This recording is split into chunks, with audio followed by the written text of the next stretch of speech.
What's up, guys? Welcome to GoGo Motoring YouTube channel. In today's video, I'm going to do a quick review of the 2024 BMW 530i M Sport. This is the 8th generation of the BMW 5 Series. It was first released in 2023 as a 2024 model year, and it is the 5 Series that is currently in production. You can buy the new 5 Series both with petrol engines and also as fully electric vehicles. The one that you see here is the entry-level petrol engine G60 BMW, the 530i, that comes equipped with the 4-cylinder turbo along with a 48-volt hybrid system. The engine of this car produces 255 horsepower and 295 pound-foot of torque.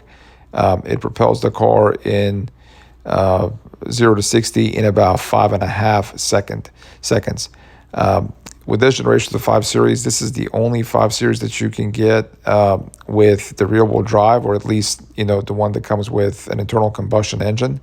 So, if you step up to the next level of the 5 Series, which is the 540i xDrive that comes equipped with the B58 engine, the turbo inline 6, that one only comes equipped with the xDrive. So that may be a turnoff for some of the enthusiasts. From a looks perspective, I've got right here the video of the outgoing BMW 5 Series, the G30 generation, and if you go on the forums and if you listen to various reviewers on YouTube, a lot of them kind of complain about the looks of the current generation of the BMW 5 Series, and they say that the outgoing generation, which is the one that you see here, was better looking. They claim that because it has kind of more of that traditional BMW styling, that Germanic styling, that really is sort of consistent with how most of the BMW 5 Series have looked in the past. Even though this car is beautiful, especially after it was facelifted in, I think, 2022 or 2021. I think this car is gorgeous. Not taking anything away from it, especially when it comes equipped with the M Sport package.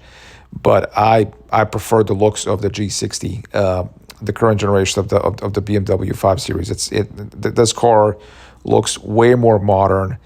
It looks sharper. It doesn't have those ridiculous, kidney grills that you see on the current generation of the M3 and the M4.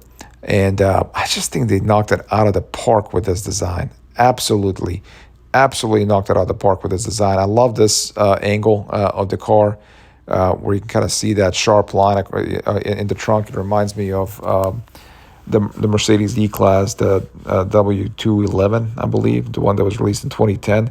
But I just love how kind of the rear of the car is kind of more squared away, more rectangular in comparison to the outgoing 5. I also like the Hofmeister kink and the 5 there. This car looks good with or without a M Sport package. Obviously, it looks better with the M Sport package, which is what you see here. And this car is impressive.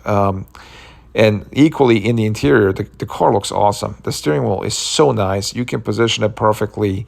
I mean, you can adjust the seat in this car to fit any body type, regardless of what your size is.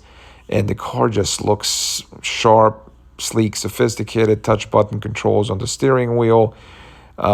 You've got this, window controls to your left.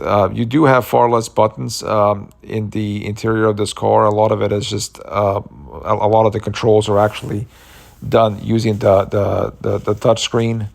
It's the interior of the car looks just as good as the exterior, and in fact, they tie together really well. Kind of have that modern look to them. Again, I can see some people complaining with not having as many physical buttons as before. This particular car came equipped with a sunroof that you can open, but you can also spec these cars out with just the glass roof. The problem with that glass roof is that it doesn't open, so I would prefer to actually have the sunroof. The back seat in this car is pretty big. I had no problem sitting back there. As you all know, I'm 6'3" and could easily fit there. So it's got a really big back seat, which is not surprising considering that this particular 5 Series, the size of this car, is the same as the outgoing BMW 7 Series. So this is the biggest 5 Series they've ever produced, and as mentioned, it's effectively become the size of a 7 Series. Having said that, this BMW 530i only weighs 4,000 pounds. I mean, and that's actually not a lot in today's age, and that's one of the other reasons that I love the this particular car. From a driving perspective, the car is absolutely incredible. Unfortunately, I didn't get a chance to record the driving portion of the review here, but I was incredibly impressed.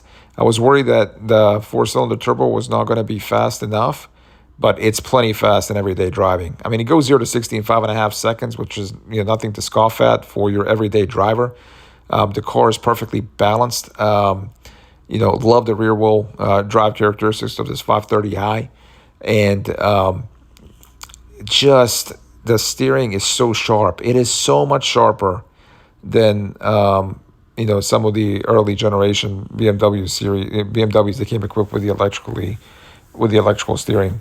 But the other thing I'll say is, obviously, I haven't had an opportunity to test drive the current generation of the 540 xDrive, but I have driven previous generations of that car with a 6-cylinder turbo, the V58, and if I'm comparing a 530, this 530, the 2024 530i, the G60 generation, with the 540i of the previous generation 5 Series, the G30, which I have test driven several times, I can tell you that the driving characteristics of this particular car, even with its 4-cylinder turbo, are significantly better, at least for me, and significantly sportier than the outgoing 5 Series. I felt like the G30 540i's were very kind of laid back. So even though the car was very fast to drive, it just didn't really you just didn't want to do it. Like, you were just content cruising in that particular car and not trying to push it to its limits. And for whatever reason, the way that this 530i is tuned with this M Sport suspension, I don't know. There's just something about the car that, especially when you put it in sport mode, that it's peppy, it's responsive. Maybe it's the fact that it's slower, that it's got the 4-cylinder turbo engine that needs to be pushed a little bit. But I just was very impressed at how sharp this car felt. Like if it just had that, it felt like a razor, honestly, especially when you consider the size of this car. When you consider the fact that this car is basically the size of of the older generation 7 Series, you sit behind the wheel, you can position the seat perfectly. You can move the steering wheel up to really kind of be in the ideal position, and then the steering wheel just moves the car accurately, precisely, sharply. I mean, it's just I can't say enough good things about it. I just think that the car really is a perfect daily driver, and it's one of those cars that, if you're looking for a daily driver, I just don't think that you need anything more than this. All right, guys. So that's it for today's quick review. Again, sorry for not having had the opportunity to record the test drive itself. I'm going to try to do that here in the near future and do a more comprehensive review of the current generation of the BMW 5 Series. But hopefully this shorter video gave you the gist of what my initial thoughts on this car are. I appreciate your watching. If you like this video, please give it a thumbs up, leave a comment below, subscribe to my channel, share the video, and stay tuned for more videos. Thanks, guys.